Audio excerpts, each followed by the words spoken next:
बरसात के मौसम में यूपी में कौन सा नृत्य किया जाता है और अभी हाल ही में गांधी जी की कौन सी पुस्तक का 100वीं शताब्दी वर्ष मनाया गया है। इसके अलावा राष्ट्रमंडल खेलों और राष्ट्रमंडल जुड़े हुए मामलों में बहुत सारे पहलुओं पर मैं इस वीडियो में चर्चा करूंगा। आप सभी का बहुत बहुत स्वागत, अभिनंदन आपके चहेते यूट्यूब चैनल करियर प्लस पर बीआर सर के साथ। आप सबको प्रणाम, नमस्कार, जय हिंद। आज हम लोग ये जो हमारा मॉक टेस्ट सीरीज चल रही है, ये थर्ड पर आप लोग बात करेंगे। ऐसा मान लीजिए 38 क्वेश्चन आपके पक्के हो चले यहां से, और जैसे कि बच्चे विभिन्न तरीके से कमेंट के माध्यम बता रहे हैं, इस पढ़ाई की पंचायत में उन्हें जो आनंद आ रहा है इस मॉक टेस्ट सीरीज के थर्ड पार्ट में जो मैं चर्चा करूंगा, पीछे 2 टेस्ट मैं आपको दे चुका हूं। इन प्रश्नों को आप बारी बारी से बड़े गहन अंदाज में पढ़ेंगे और सबको लिखते जाएंगे। जैसा कि आपको दिखाई दे रहा है, ये हमारी सीरीज का थर्ड पार्ट चल रहा है। दक्षिण भारत, ये क्वेश्चन नंबर पहला है। दक्षिण भारत के मंदिरों के आकर्षक द्वार क्या कहलाते हैं। जैसा कि मैं पहले बता चुका हूं कि हमें पहले प्रश्न को पढ़ना है, बारीकी से पढ़ना है, फिर उस प्रश्न के नेचर को समझना है, प्रकृति को समझना है कि आखिर पूछ क्या रहा है। वो पूछ रहा है दक्षिण भारत के, उत्तर भारत के नहीं पूछ रहा है। आपको जानना चाहिए दक्षिण भारत के मंदिर हमारे यहाँ 3 शैलियां, नागर शैली, द्रविड़ शैली और बेसर शैली, ये प्रचलित रही हैं। इन पर चर्चा मैं आगे करूंगा आपसे। लेकिन पूछ रहा है दक्षिण भारत के मंदिरों के आकर्षक द्वार क्या कहलाते हैं। क्या वो शिखर कहलाते हैं, गोपुरम कहलाते हैं, देवालय कहलाते हैं, मंडपम कहलाते हैं। तो इसका सही उत्तर आपको दिखाई दे रहा होगा यहाँ पर, ये गोपुरम कहलाते हैं। क्या कहलाते हैं? ये गोपुरम कहलाते हैं। दक्षिण भारत के मंदिर द्रविड़ शैली में बनाए गए। क्या बनाए गए? ये द्रविड़ शैली में निर्मित है। और दक्षिण भारत में पांड्य, ये पांड्य वंश के शासक और जो चोल वंश के शासक, ये मुख्यतः इन लोगों ने विशेष तौर पर मंदिरों को एक नया आकार प्रकार दिया। और इन पांड्य वंश के शासकों के मंदिर भले ही छोटे होते थे, लेकिन इनका चारों ओर प्रांगण को घेरे हुए एक 4 दीवारी होती थी जो प्रांगण को घेरे रहती थी आपके। इसी प्रकार एक गोपुरम होता था। ये प्रांगण के बाहर एक मुख्य द्वार होता था। कौन होता था? ये मुख्य द्वार होता था। आपके मन में आ रहा होगा कि गोपुरम का मतलब क्या होता है। गोपुरम माने प्रवेश द्वार, मुख्य द्वार, जहां से प्रवेश किया जाता था, वह द्वार मुख्य द्वार। इसे प्रवेश द्वार भी कह सकते हैं, यानी मंदिर में प्रवेश द्वार जहां से आप लोगों को एंट्री मिलती है उसे बोलते हैं गोपुरम। ये मूल रूप से पांड्य शासकों द्वारा बनाए गए थे। आपके चोलों ने इनको बढ़ावा दिया। आप जानते हो दक्षिण भारत के जो मंदिर है वो अपनी शिल्पकारिता के लिए विशेष तौर पर जाने जाते हैं। उनका जो आर्किटेक्चर है वो बहुत विशेष प्रकार का है। जो वास्तुकला है वो बहुत अच्छी है, बड़ी है। और इसमें आपका राजराज का मंदिर, जिसे हम कहते हैं राजराजेश्वर मंदिर, जिसे बृहदीश्वर का मंदिर भी कहते हैं, ये अपने आप में बड़ा अनूठा है। द्रविड़ शैली का ये अद्वितीय नमूना कहा जाता है जो चोलों ने बनवाया है। ये यहां देख लें, गोपुरम इसका उत्तर है। इस क्रम में हमारा जो सेकंड यहां दिखाई दे रहा है आपको, जो प्रश्न है हमारा ये है, कुमार संभवम महाकाव्य है, तो इसको किस कवि ने लिखा है? बाणभट्ट ने लिखा है, चंद्रबरदाई ने, या हरिश्चंद्र ने, या कालिदास ने। तो जो दिखाई दे रहा है आपको कुमार संभवम, ये किसकी रचना है? ये महाकवि कालिदास की रचना। किसकी है? महाकवि कालिदास की रचनाएं। कुमार संभवम के अलावा बहुत सारे ग्रंथ लिखे हैं, लेकिन इसमें क्या है आपके, इसमें जो सर्ग हैं, सर्ग पाठ, इनकी संख्या 17 है। पहली बात तो यहीं से ट्राई करेंगे, इन सर्गों की संख्या कितनी है आपके? 17 है। इसमें कुमार कार्तिकेय, ये रहा कुमार कार्तिकेय, जो आपके शिव पार्वती के पुत्र हैं, कुमार कार्तिकेय के जन्म के पूरे जन्म से जुड़ी हुई पूरी जो कथा है, इसका पूरा वर्णन आपके कुमार संभवम में उल्लिखित है। इसके अलावा कालिदास की बहुत महत्वपूर्ण पुस्तक आपके अभिज्ञान शाकुंतलम, इसको रट लेंगे यहां से, अभिज्ञान शाकुंतलम जो आपको रटनी है। और पीछे मैं वीडियो में इन पर चर्चा कर चुका हूं, कालिदास की पुस्तकों पर। इसको बहुत महत्वपूर्ण मानते हुए आप लोग रट लेंगे। और जो कुमार संभवम है, जो कालिदास का महाकाव्य है, बहुत महत्वपूर्ण है। इसमें कुमार कार्तिकेय के जीवन चरित्र पर उल्लेख किया गया है। हमारा इस सीरीज का जो आज सेशन चल रहा है हमारा मॉक टेस्ट 3, इस पर हमारा जो थर्ड क्वेश्चन है वो ये है। इस थर्ड क्वेश्चन बताऊं उससे पहले आप सब लोगों ने, जिसने अब देख रहे हैं मुझे सुन रहे हैं, इस चैनल को सब्सक्राइब नहीं किया अभी तक, जल्दी सब्सक्राइब कर लेंगे। लाइक शेयर कमेंट करना बिल्कुल नहीं भूलेंगे। लगातार आपके कमेंट मुझे मिल रहे हैं, भले ही मैं उसको डायरेक्ट उत्तर नहीं दे पा रहा हूं, आप तक नहीं पहुंच पा रहा हूं, लेकिन मैं आप सबके कमेंट पढ़ रहा हूं, देख रहा हूं उनको। लाइक जरूर करिए और इस वीडियो को जहां तक शेयर कर सकते हैं वहां तक शेयर करिए। ये थर्ड क्वेश्चन में बात करेंगे, गुलाम वंश का पहला शासक कौन था? क्या वो आपके इल्तुतमिश है, क्या कुतुबुद्दीन ऐबक है, या रजिया है, या बलबन है? चूंकि ये सारे के सारे गुलाम वंश के ही शासक है। कौन है? ये सारे के सारे गुलाम वंश के शासक है। तो ये हमसे पूछ रहा है वो पहला पूछ रहा है, पहला शासक कौन है, तो पहला शासक इसका कुतुबुद्दीन ऐबक है, ये जो बहुत महत्वपूर्ण है, जिसने गुलाम वंश की नींव रखी। क्या रखी है? इसी ने दिल्ली में गुलाम वंश की नींव रखी और ये दिल्ली सल्तनत का पहला शासक है। दिल्ली सल्तनत का पहला शासक है, ये पहला शासक है। इसी ने गुलाम वंश की स्थापना करी। किसने? आपके इसको क्या नाम है इसका? कुतुबुद्दीन ऐबक। अब शॉर्ट में बोलते हैं ऐबक बोलते हैं आपके। और एक ऐसा शासक है जिसने सुल्तान की पदवी धारण नहीं की, बल्कि अपने आप को मलिक या सिपह सालार कहता है। क्या कहता है? मलिक या सिपह सालार कहता है। और इसने अपनी राजधानी लाहौर बनाई। कौन सी बनाई?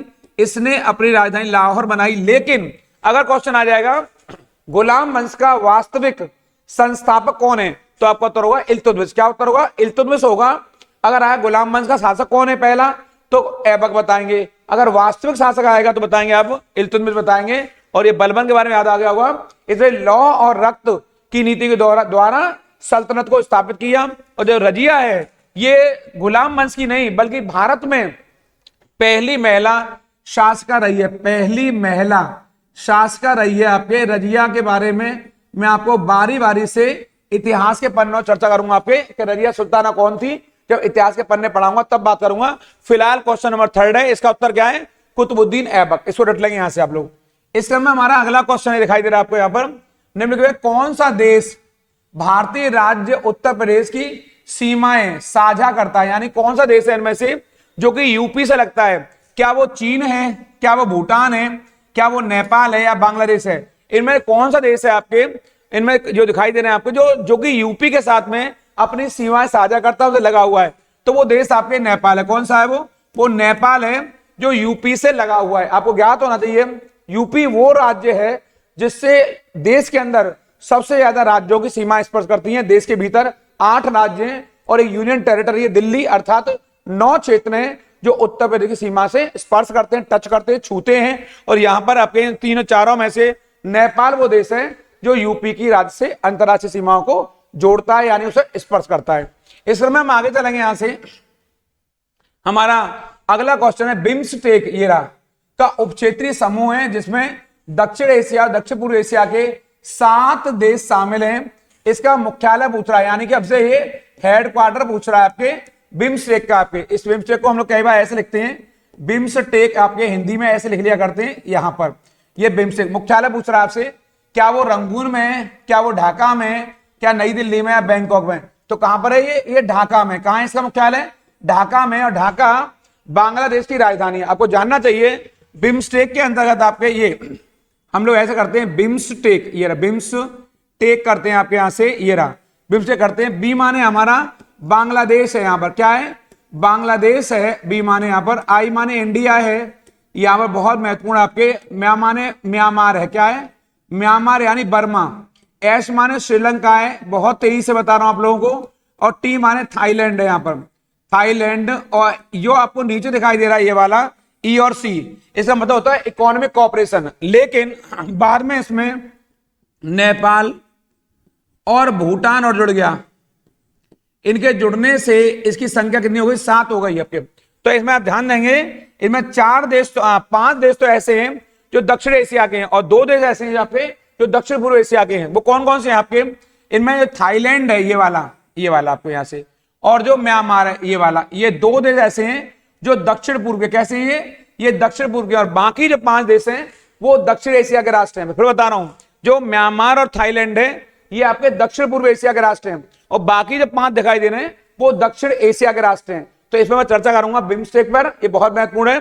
बिम्स्टेक का मुख्यालय ढाका में। इन 2 को, म्यांमार को और या थाईलैंड को, दक्षिण पूर्व एशियाई राष्ट्र माना जाता है और बाकी 5 को दक्षिण एशियाई राष्ट्र माना जाता है। फिलहाल इन 7 को मिलाकर क्या बनता है? बिम्स्टेक बनता है, जिसका मुख्यालय ढाका में स्थित है। ये हमारे एग्जाम के लिए कहीं ना कहीं बहुत अधिक महत्वपूर्ण है।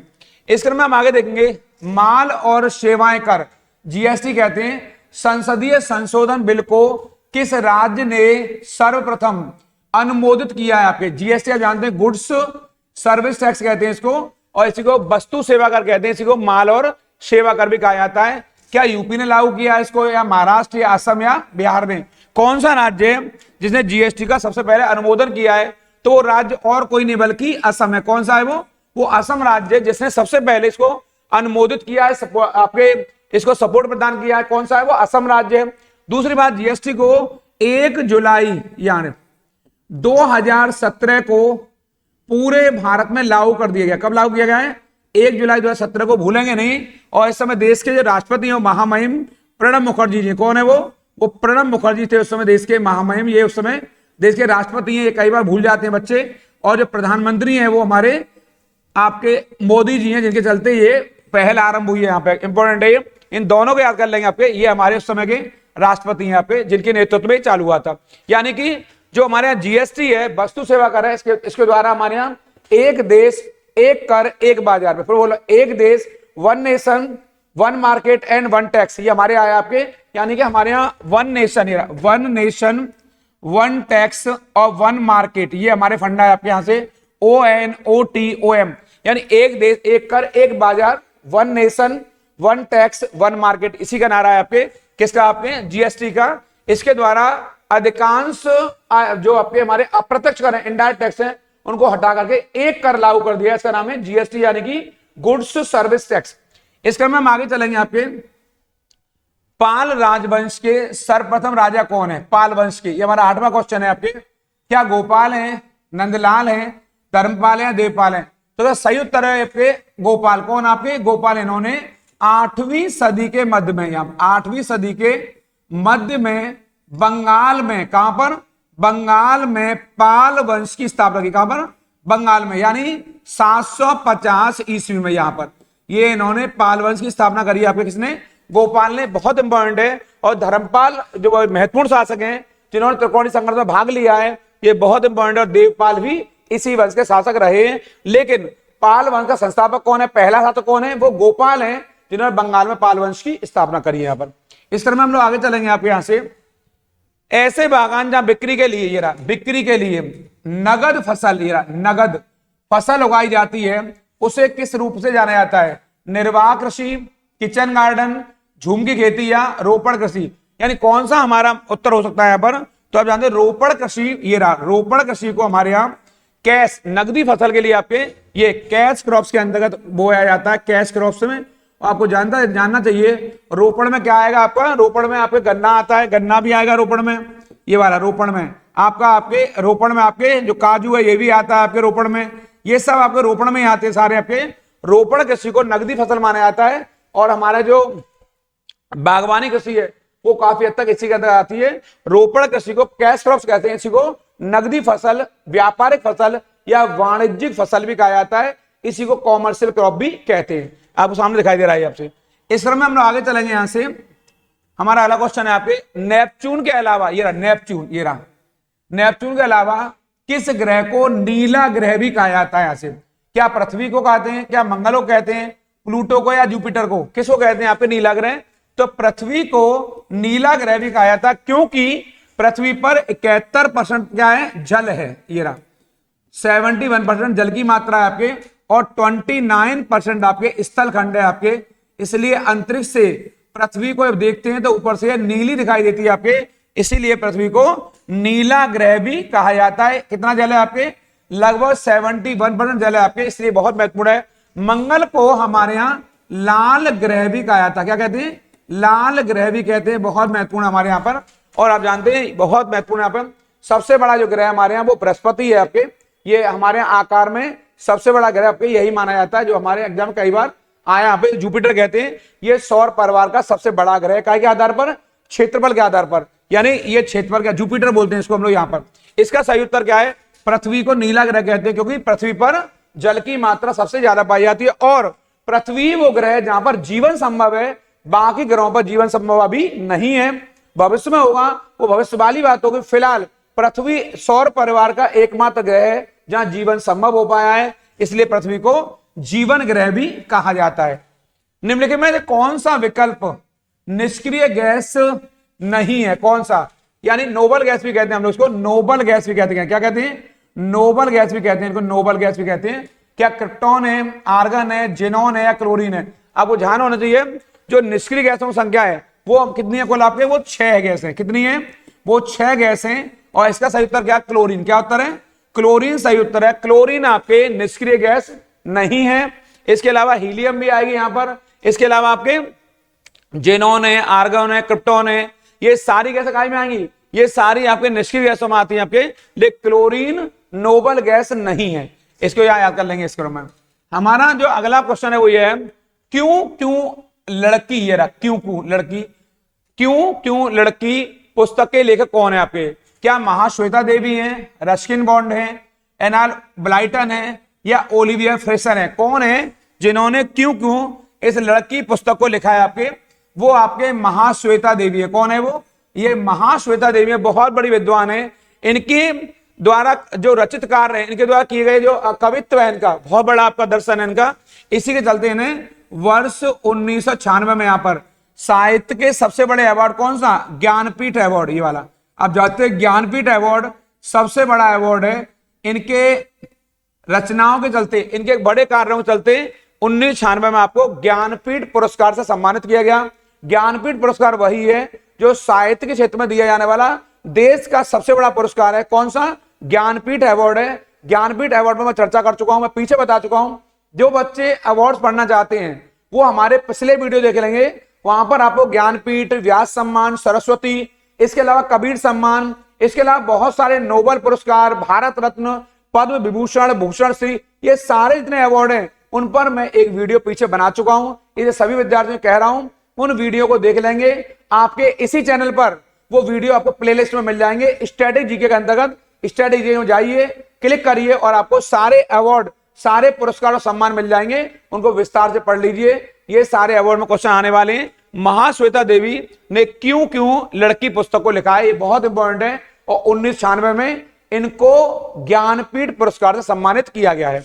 इस क्रम में हम लोग आगे चलेंगे। हमारा जो अगला जो 13वां क्वेश्चन है वो गुलाबी गैंग, ये रहा पिंक गैंग के संस्थापक हैं। उत्तर प्रदेश एवं मध्य प्रदेश में फैली हुई है। कहां पर? यूपी में और एमपी में। ये एक सामाजिक संगठन है आपके। क्या संगठन है? ये सामाजिक संगठन है आपके, सामाजिक संगठन है आपके जो महिला कल्याण और सशक्तिकरण के लिए कार्य कर रहा है। क्या कर रहा है आपको जानना चाहिए। जो गुलाबी गैंग है इसे पिंक गैंग भी कहते हैं। क्या कहते हैं? इसी को पिंक गैंग भी कहते हैं आपके। और ये ऐसा संगठन है आपके जो महिलाओं के, जो हमारी मातृशक्ति है, उनके कल्याण के लिए और उनके एम्पावरमेंट के लिए कार्य कर रहा है। तो इसकी संस्थापक कौन है? कौन है इसकी फाउंडर आपके? क्या वो संगीता पाल देवी हैं? क्या वो संपत पाल देवी हैं? क्या वो शीला पाल देवी हैं या मिसी चौधरी हैं? तो क्या जो सही उत्तर है वो है संपत पाल देवी। ये बहुत बहुत इंपॉर्टेंट है। यहां पर कौन है वो? संपत पाल देवी है। इनके नेतृत्व में इस गुलाबी गैंग की स्थापना हुई है। बहुत पुराना संगठन नहीं है, लेकिन इन्होंने जो हाल में जो घटनाक्रम किया है, इस संगठन की जो स्थापना हुई है वो यूपी के यहां पर बांदा में हुई है। कहां पर हुई है? यूपी के बांदा जिले में हुई है। बहुत पुराना संगठन नहीं है। वर्ष 2006 में। कब हुई है? वर्ष 2006 में संगठन की स्थापना हुई है। और इस संगठन ने जो बड़े पैमाने पर कार्य किया है वो अपने आप में काबिल तारीफ है। तो इसके संस्थापक कौन है? संपत पाल देवी हैं। ये महिलाओं के कल्याण और सशक्तिकरण के लिए कार्य कर रही है। बहुत इंपॉर्टेंट है। और इसका नाम है गुलाबी गैंग, जिसे पिंक गैंग के नाम से भी जाना जाता है। इसको आप लोग यहां देख लेंगे क्योंकि कई बार हमारे एग्जाम में स्थापना पूछ ली जाती है, कई बार संस्थापक पूछ लिया जाता है, कई बार पूछ लिया जाता है कि यह संगठन किस क्षेत्र में कार्य कर रहा है। इस क्रम में हम लोग आगे चलेंगे। जो बड़ा महत्वपूर्ण पार्ट है हमारे लिए, मुरादाबाद ये वाला कार किसके लिए प्रसिद्ध है? ये इसने दुनिया भर में हस्तकला उद्योग ये वाला में अपना आला यानी कि बहुत अपना वर्चस्व, इसने अपने आप को सुप्रीमेसी स्थापित करी है। आपके आला स्थान होता है, प्राथमिकता प्रदान की है। आपके कौन सा है? क्या तांबे के लिए है, क्या पीतल, हीरा है, स्टील के लिए? तो पीतल आप जानते होंगे, मुरादाबाद को पीतल नगरी भी कहते हैं। ये वाला पीतल नगरी भी कहते हैं। यहाँ ब्रास वेयर बहुत बड़े पैमाने पर बनाए जाते हैं। यहाँ पर ब्रास वेयर यानी पीतल के जो बर्तन है, पीतल के जो सामान है वो बहुत बड़े पैमाने पर बनाए जाते हैं। इसी को ब्रास सिटी ऑफ यूपी के नाम से जाना जाता है। यूपी में इसको पीतल नगरी जाना जाता है। यूपी के साथ साथ भारत में भी और पूरी दुनिया में भी इसकी जो ख्याति लब्धि है वो पीतल नगरी के तौर पर है। ये बहुत इंपॉर्टेंट है। यहां पर इस तरह के बहुत प्रकार के बर्तन बनाए जाते हैं। इस क्रम में हम आगे चलेंगे। सर्वप्रथम किस देश ने महिला को मतदान की अनुमति दी? यानी ये वोटिंग राइट है, यानी ये वोटिंग राइट है। महिलाओं को वोटिंग राइट किस वर्ष प्राप्त हुआ है, किसने दिया है, ये बताऊंगा मैं आपके। सऊदी अरब है, आपके भारत, न्यूजीलैंड या रूस? तो आपका इसका बिल्कुल सही उत्तर है, बहुत बेहतरीन आंसर है इसका, न्यूजीलैंड। क्या उत्तर है? न्यूजीलैंड वो राष्ट्र है जो कि ऑस्ट्रेलिया महाद्वीप का राष्ट्र है, इसने पहली बार महिलाओं को पूरी दुनिया में मतदान की अनुमति प्रदान की। सर्वप्रथम किस देश ने, तो आप जान लेना किस वर्ष दिया है इसने, न्यूजीलैंड ने वर्ष 1893 में। बहुत इंपॉर्टेंट डेट है, ये वही डेट है जब स्वामी विवेकानंद ने शिकागो में पूरी दुनिया के सामने भारतीय दर्शन, भारतीय ज्ञान विज्ञान को पूरी दुनिया के समक्ष रखा और पूरी दुनिया को भारतीय दर्शन से, संस्कृति से परिचित कराया। ऐसे याद कर लेंगे 1893 इसी वर्ष न्यूजीलैंड ने पहली बार महिलाओं को वोटिंग राइट दिया। आपके मन में विचार आ रहा होगा भारत ने महिलाओं को वोटिंग राइट कब दिया है, तो जान लेना यह काम हमने ब्रिटिश शासनकाल में ही कर लिया, यानी अंग्रेजों ने कर लिया है। और भारत को वर्ष 1919 में, कब भारत में महिलाओं को वर्ष 1919 में वोटिंग राइट मिला, यानी भारत में जो हमारी माताएं बहनें उनको वर्ष 1919 में मतदान का अधिकार प्राप्त हुआ है। ये बहुत इंपॉर्टेंट है, लेकिन दुख भी होगा आपको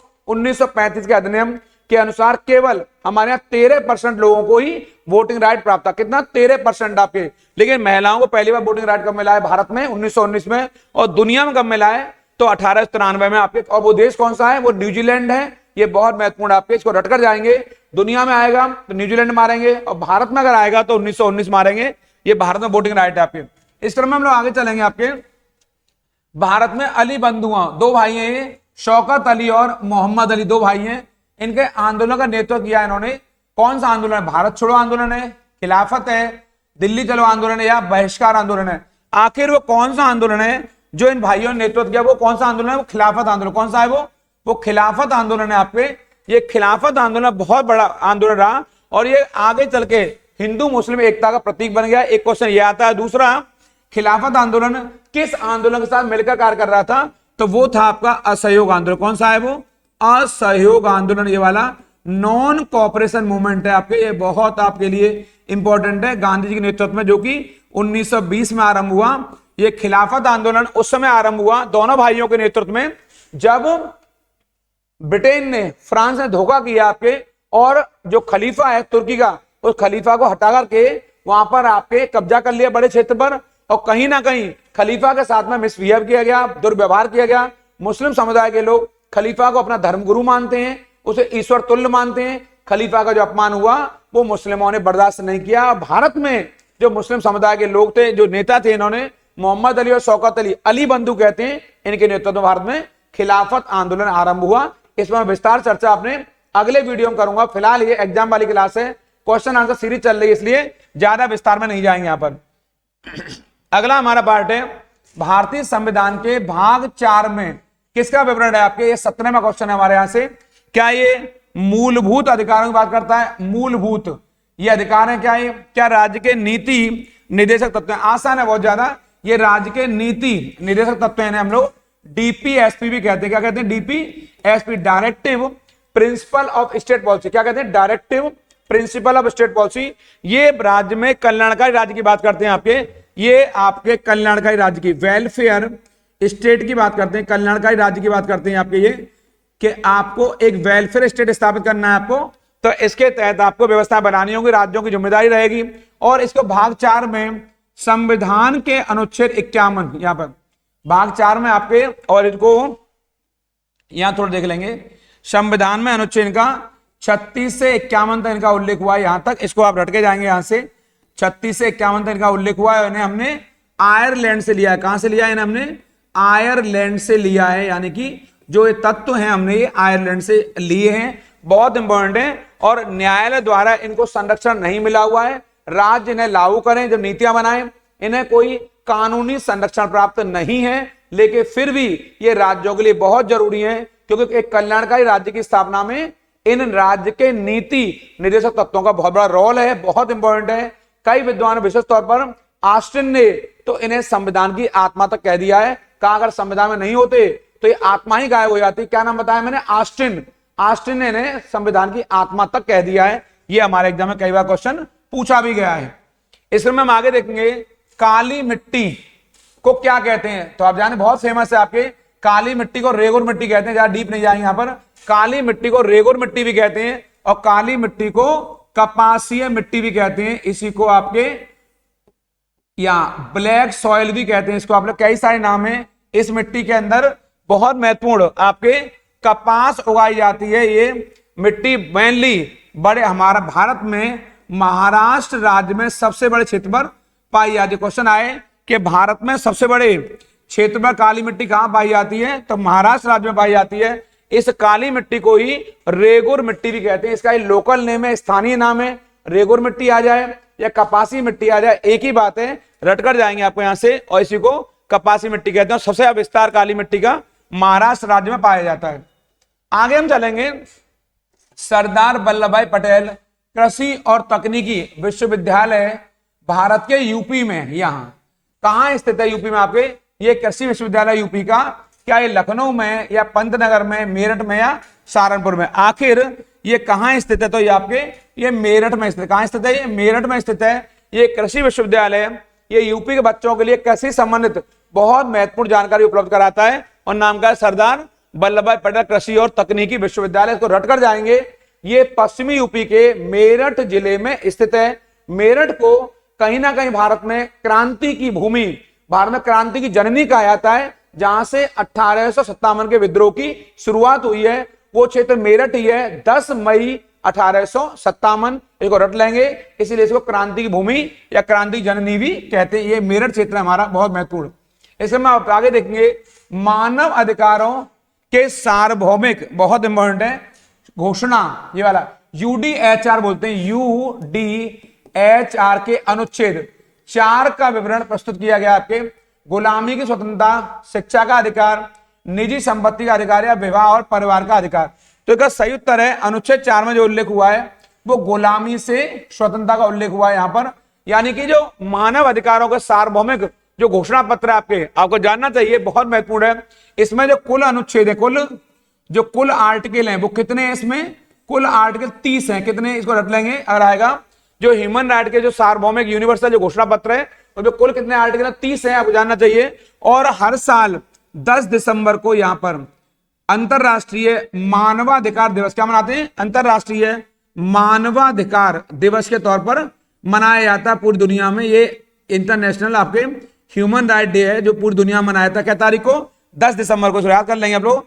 इसे पूरी दुनिया में 10 तारीख को मनाया जाता है यहाँ पर, क्योंकि इसी दिन की घोषणा हुई है आपके। और अनुच्छेद 4 है जो इसका, वो गुलामी से स्वतंत्रता की बात करता है। ध्यान रखना, ये मैं भारतीय संविधान की बात नहीं कर रहा हूं, मैं बात कर रहा हूं जो यूएनओ के नेतृत्व में मानव अधिकारों का जो सार्वभौमिक घोषणा पत्र है, इसका अनुच्छेद 4 है जो आपके गुलामी से स्वतंत्रता की बात करता है। अर्थात किसी व्यक्ति को गुलाम ना बनाया जाए, हर व्यक्ति स्वतंत्र पैदा हुआ है, उसे स्वतंत्र रूप से रहने का अधिकार है। इस तरह में हम लोग आगे चलेंगे। आपके यहां से हमारा जो अगला क्वेश्चन है ये दिखाई दे रहा है आपको, प्रकाश वर्ष किसका मापन करता है, दूरी का करता है, गति का करता है, ऊर्जा करता है या भार करता है। तो जानना चाहिए, प्रकाश वर्ष हमारा दूरी क्या करता है, दूरी का मापन करता है। आप जानते हैं खगोलीय पिंड होते हैं हमारे जितने खगोलीय पिंड हैं अंतरिक्ष में फैले हुए, उन सभी के लिए दूरी के मापन के लिए क्या का उपयोग करते हैं, प्रकाश वर्ष का उपयोग करते हैं। तारों के लिए या हमारे सारे आपके अंतरिक्ष में पाए जाने वाले खगोलीय पिंडों के लिए हम लोग प्रकाश वर्ष का ही प्रयोग करते हैं, जो हमारे लिए बहुत इंपॉर्टेंट है। इसको आप रटकर जाएंगे यहां से। इस क्रम में हम लोग आगे चलेंगे। मनुष्य की आंख का रंग आंख में स्थित रंग द्रव्य पर निर्भर करता है। ये बहुत इंपॉर्टेंट है। क्या वो आइरिस है, कॉर्निया है, फेस है या लेंस है। तो इसका बिल्कुल सही और जो एग्जैक्ट आंसर वो है आपके आइरिस। क्या है इसका उत्तर, आइरिस है, जो कि रंग द्रव्य पर निर्भर करता है, क्योंकि आंख में जो पानी भरा होता है उसके चलते आपके जो रंग द्रव्य होता है वो इस पर निर्भर करता है। और एक क्वेश्चन आया है, जब व्यक्ति आंख का कौन सा हिस्सा डोनेट करता है, कौन सा हिस्सा दान करता है, तो अगर ये आएगा क्वेश्चन बताएंगे कॉर्निया। एक क्वेश्चन एग्जाम आ चुका है कि मानव द्वारा जो नेत्रदान किया जाता है, जो आई डोनेट करते हैं आपके, वो आंख का कौन सा हिस्सा डोनेट करते हैं, तो उत्तर बताएं कॉर्निया होता है, जिसे मानव द्वारा डोनेट किया जाता है। ये कई बार एग्जाम में पूछा गया है यहां से। हमारा अगला प्रश्न है हिंद स्वराज। ये बहुत इंपॉर्टेंट है ये वाला। हिंद स्वराज नामक पुस्तक के लेखक कौन है, क्या मोहनदास करमचंद गांधी हैं या गोपाल कृष्ण गोखले हैं या बाल गंगाधर तिलक है या मौलाना आजाद हैं। इसका सही जो उत्तर है वो है आपके मोहनदास करमचंद गांधी, यानी कि ए उत्तर सही है इसका, यानी हिंद स्वराज। ये बहुत इंपॉर्टेंट है, इसलिए जो गांधीवादी समर्थक लोग हैं, यानी जो गांधीवादी विचारक हैं, गांधी जी के जो जुड़े हुए लोग हैं, इनके जो समर्थक हैं गांधी जुड़े हुए, इनके जो फॉलोवर हैं, वो इस पुस्तक को गीता के समान मानते हैं। इतना आप समझ जाना आप लोग कितनी इंपॉर्टेंट है आपके, यानी इस पुस्तक को वो गीता के समान दर्जा देते हैं आपके। और इस पुस्तक की जो रचना हुई है वो आपके यहाँ पर 1909 में की, गांधी जी ने 1909 में किया आपके, बहुत इंपॉर्टेंट है आपके। और अभी वर्ष 2009 में यहाँ पर, वर्ष 2009 में यहाँ पर, ये कहीं ना कहीं बहुत इंपॉर्टेंट है, इस पुस्तक का शताब्दी वर्ष मनाया गया है। ये हमारे लिए बहुत गर्व का विषय था, इसी पुस्तक का शताब्दी वर्ष मनाया गया है। जैसा कि मैंने इस वीडियो की शुरुआत में आपसे कहा था कि वो कौन सी पुस्तक है गांधी जी की जिसका शताब्दी वर्ष मनाया गया, तो वो और कोई नहीं बल्कि हिंद स्वराज है। हिंद स्वराज बहुत महत्वपूर्ण पुस्तक है जो गांधी जी को समझने के लिए, गांधी जी के जीवन दर्शन को समझने के लिए, गांधी जी के विचारों को समझने के लिए बहुत महत्वपूर्ण है। नाम क्या है? हिंद स्वराज है, जिसकी रचना वर्ष 1909 में यहां पर गांधी जी द्वारा की गई है। मैंने कहा जो गांधी जी के फॉलोवर हैं वो इसे गीता के समान मानते हैं, बहुत इंपॉर्टेंट है, इसको आप रट लेंगे इस पुस्तक को, क्योंकि हमारे एग्जाम में हिंद स्वराज कई बार पूछी गई है। 6ठी शताब्दी बीसी ये रहा के दौरान यूपी के किन क्षेत्रों को छेदी कहा जाता है? क्या कहा जाता है? छेदी कहा जाता है। वो कौन से क्षेत्र हैं आपके? क्या बुंदेलखंड क्षेत्र है, या अवध है, या अंग है, या अवंती है? तो सही उत्तर है आपका बुंदेलखंड को, ये रहा, बुंदेलखंड को छेदी कहा जाता था इस दौरान आपके। कब? 6ठी शताब्दी ईसा पूर्व के दौरान यूपी का क्षेत्र है बुंदेलखंड, इसे छेदी के नाम से जाना जाता था। फिलहाल आप इतना ही याद कर लेंगे, इस पर विस्तार में आगे जब वीडियो पढ़ाऊंगा, विस्तार वाली क्लास पढ़ाऊंगा तो वहां चर्चा कराऊंगा। फिलहाल इसे वन लाइनर मानते हुए, इंपॉर्टेंट मानते हुए आप इसको याद कर लेंगे, क्योंकि यूपी से जुड़ा हुआ प्रश्न है और ये पीछे एक एग्जाम में पूछा भी गया है, इसलिए इसको अब याद करके छोड़ देंगे आपके। बाकी इसमें विस्तार चर्चा, इसका विश्लेषण है, मैं वो आगे कराऊंगा आपको, जो हमारे लिए बहुत महत्वपूर्ण और इंपॉर्टेंट होगा। जो मौर्य राजवंश है, ये वाला मौर्य राजवंश के जो अंतिम शासक हैं वो कौन है? क्या वो अशोक हैं, क्या बिंदुसार हैं, क्या बृहद्रथ हैं, या पुष्यमित्र शुंग हैं? तो मौर्य वंश का जो अंतिम शासक है कौन है? वो बृहद्रथ है। कौन है? ये मौर्य वंश के अंतिम शासक, क्या नाम है?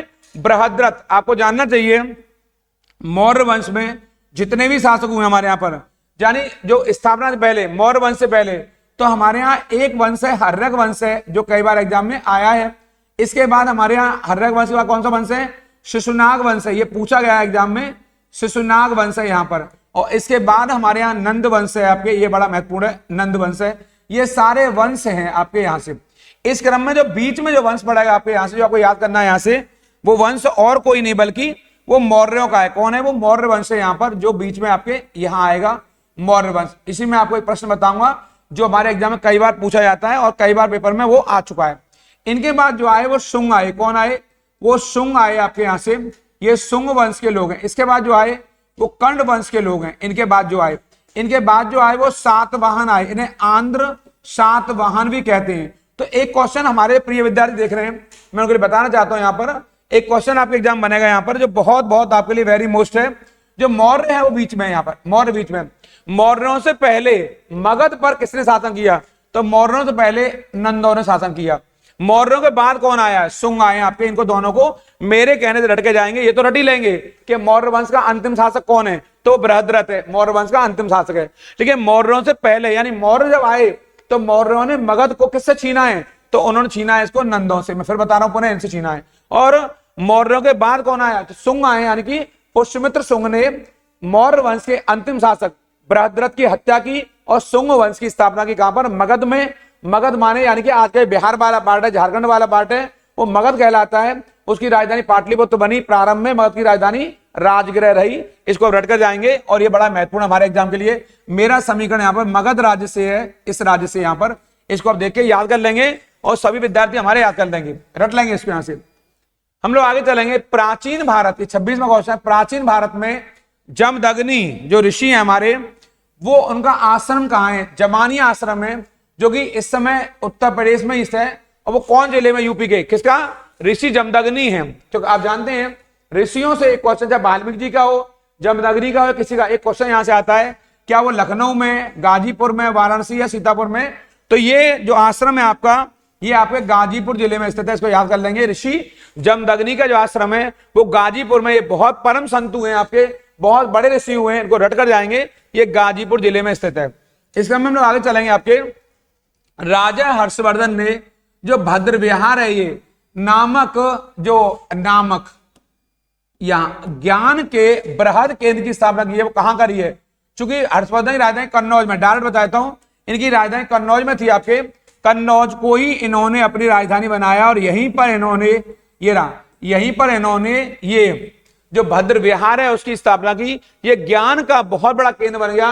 और जो स्थान मौर्य वंश में या गुप्त वंश में किसको प्राप्त है? पाटलिपुत्र को। वही स्थान हर्षवर्धन के समय में कन्नौज को प्राप्त हो गया। अर्थात कन्नौज कला, संस्कृति, वैभव और समृद्धि का बड़ा केंद्र बन गया। इसको याद कर लेंगे। और इसी कन्नौज को लेकर के भारत में जो संघर्ष चालू होगा उसे त्रिकोणीय या त्रिपक्षीय संघर्ष के नाम से जाना जाएगा। ये बहुत हमारे लिए इंपॉर्टेंट है। हर्ष की राजधानी कन्नौज रही, हमारे लिए बहुत महत्वपूर्ण है।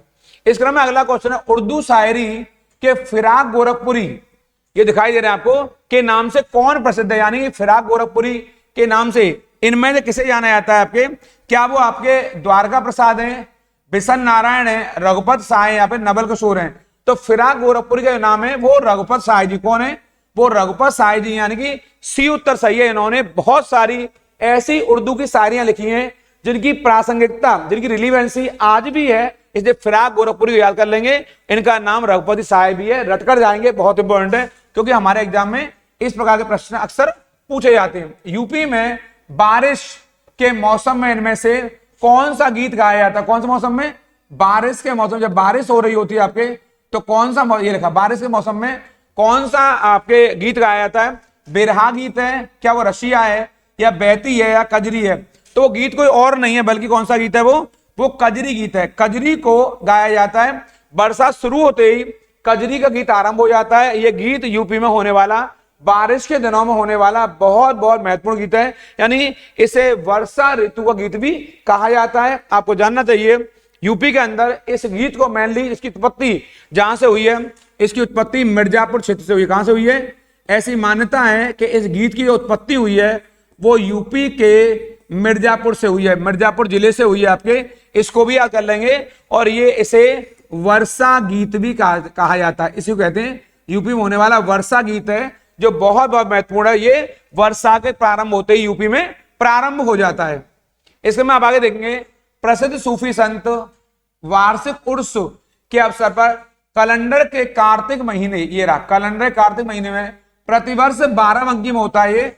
इसको देवा मेला कहते हैं। ये कहां आयोजित किया जाता है? ये हमारा तीसरा क्वेश्चन है सीरीज का। निजामुद्दीन औलिया जी हैं, वारिस अली शाह हैं, मोइनुद्दीन चिश्ती हैं, या आपके सलीम चिश्ती हैं?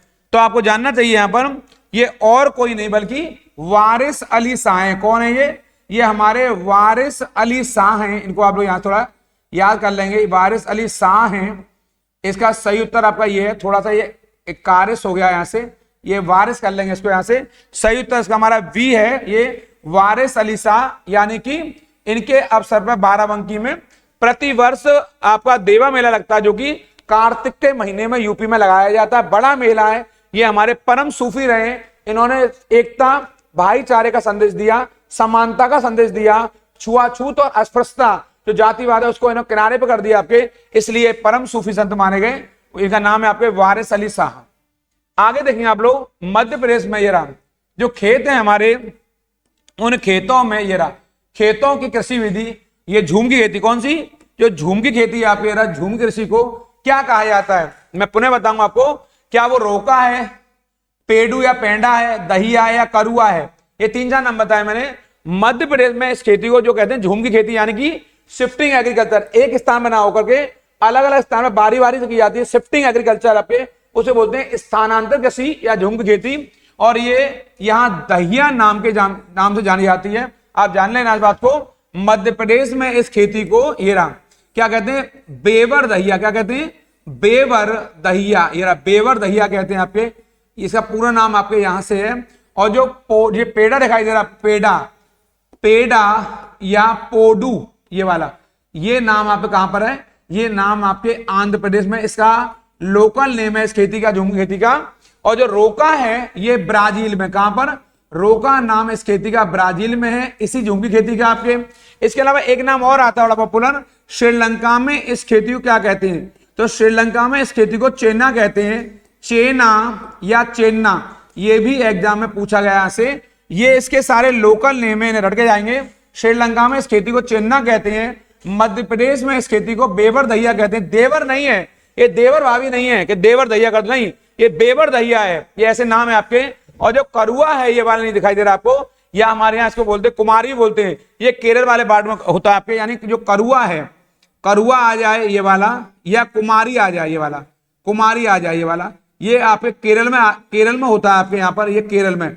और आपको जानना चाहिए जो झूम की खेती है, ये झूम की खेती मूल रूप से भारत के उत्तर पूर्वी राज्यों में यानी कि नॉर्थ ईस्ट में, जिन्हें हम सेवन सिस्टर के नाम से जानते हैं, वहां पर इन्हें झूम की खेती कहते हैं। सारे रट लेना आपके यहाँ से, अगर पोडू आएगा तो आंध्र प्रदेश, अगर बेवर दहिया आएगा तो आपके मध्य प्रदेश, कुमारी या करुआ आएगा तो केरल, चेना आएगा तो श्रीलंका, ये सब रट लेना, और रोका आएगा तो ब्राजील। ये झूम की खेती के लोकल नेम है, मेनली ये आदिवासी यानी कि जनजातीय समुदाय के लोगों में प्रचलित होने वाली कृषि है। इसी को कर्तन दहन प्रणाली यानी कर्तन माने काटो और जलाओ खेती यानी स्लैश एंड बर्न खेती भी कहा जाता है इसी को। इसको आप रट के जाएंगे। मैं फिर बता रहा हूं, ये चैनल बहुत खास है आपके लिए। अभी तक चैनल को सब्सक्राइब नहीं किया है, जल्दी सब्सक्राइब कर लीजिए, लाइक शेयर कमेंट करना बिल्कुल नहीं भूलेंगे।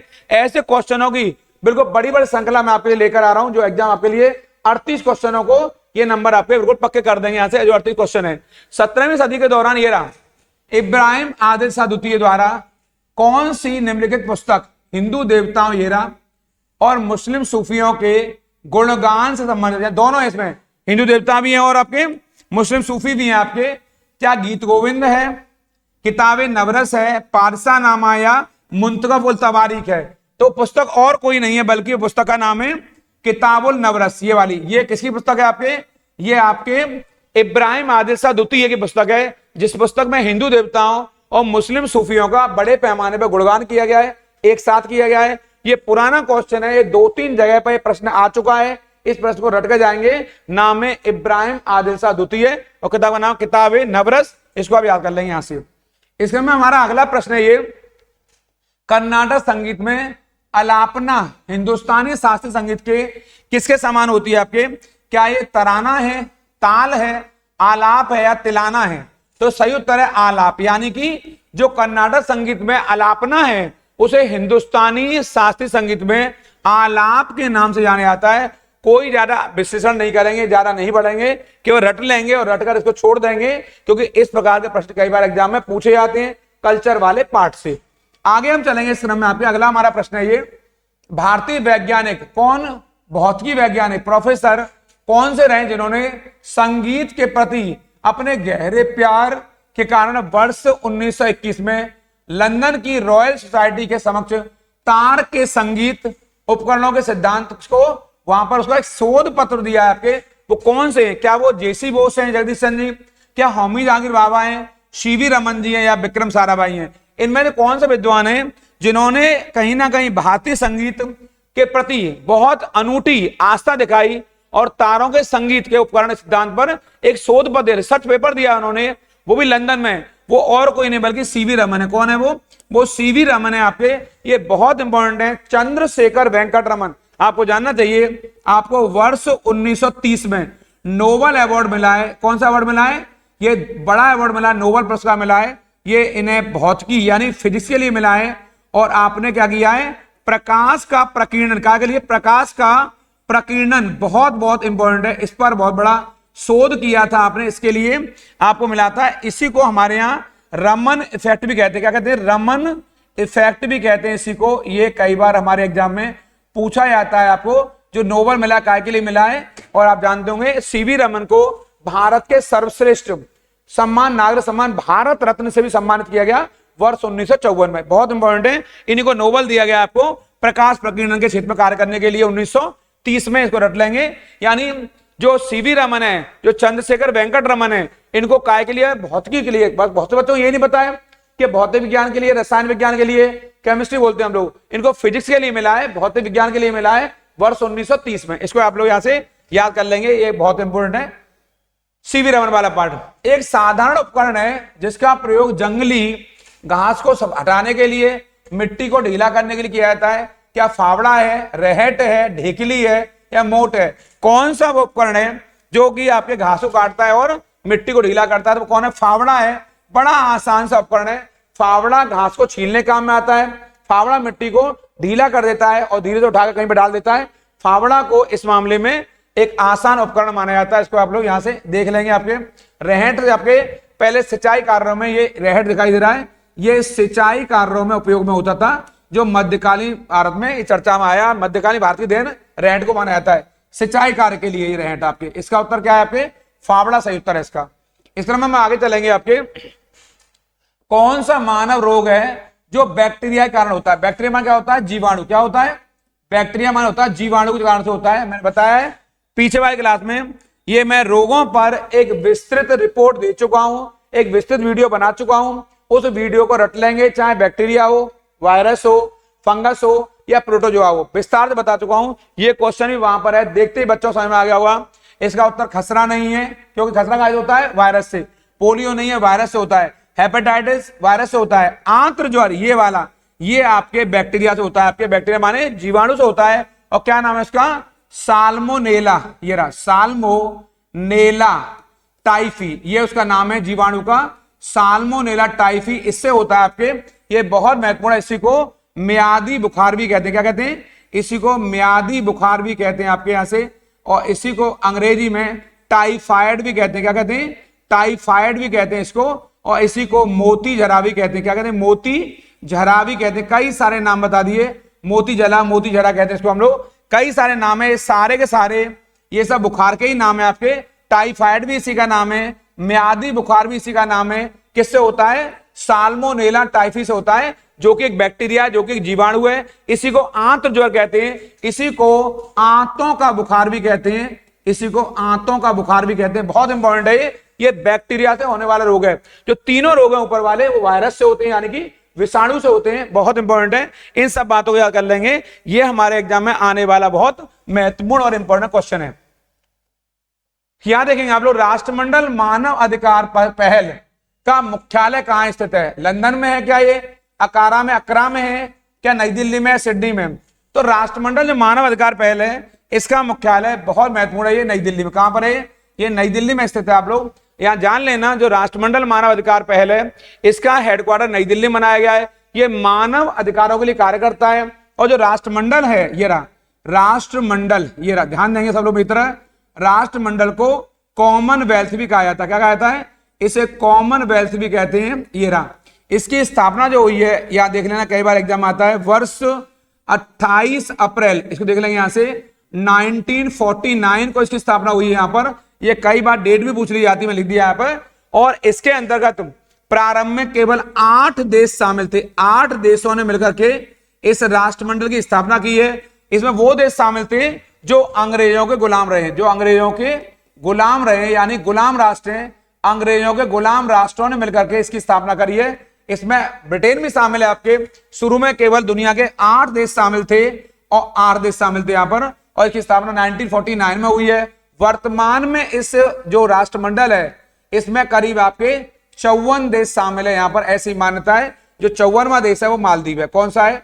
मालदीव से वर्तमान में भारत का 36 का आंकड़ा चल रहा है, मतभेद चल रहे हैं मालदीव से।